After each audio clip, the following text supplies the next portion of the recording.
In Mark 11:15-17, Jesus enters the temple, overturning tables and expelling merchants. He declares the temple a house of prayer, condemning its transformation into a den of robbers. This act is seen as a defense of sacred space, challenging corruption rather than a sinful act. The initial question arises from a Christian interpretive framework, which finds Jesus' actions in the temple problematic.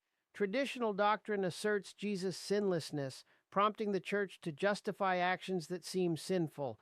Normally, overturning tables in public would be seen as sinful, leading to arrest, which Christian teachings typically condemn.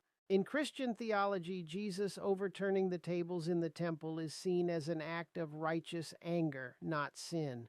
The Gospels depict this as a divine authority-driven protest against exploitation and obstruction of worship. Jesus' actions align with prophetic rebukes, emphasizing justice over personal offense, affirming his sinlessness and unique divine role. A Hebraic examination reveals that Jesus' actions in the temple were not considered sinful. Second Temple Judaism recognized limits on commerce and allowed prophetic protest against exploitation.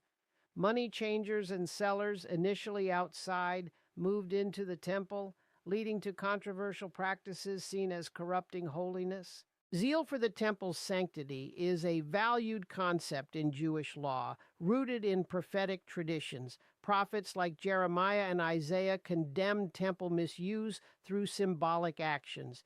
Jesus' actions align with this tradition, targeting commerce to expose corruption, echoing prophetic protest rather than personal violence.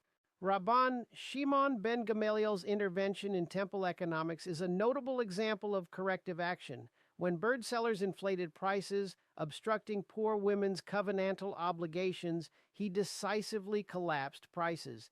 His actions were praised, illustrating that disruptive measures to prevent exploitation were ethically acceptable in Jewish tradition, as long as they upheld covenantal justice and ritual integrity. In conclusion, Jesus' actions in the temple were morally justified within both Jewish and Christian frameworks. His protest against exploitation aligns with recognized legal and ethical precedents, affirming his authority and commitment to sacred space and justice.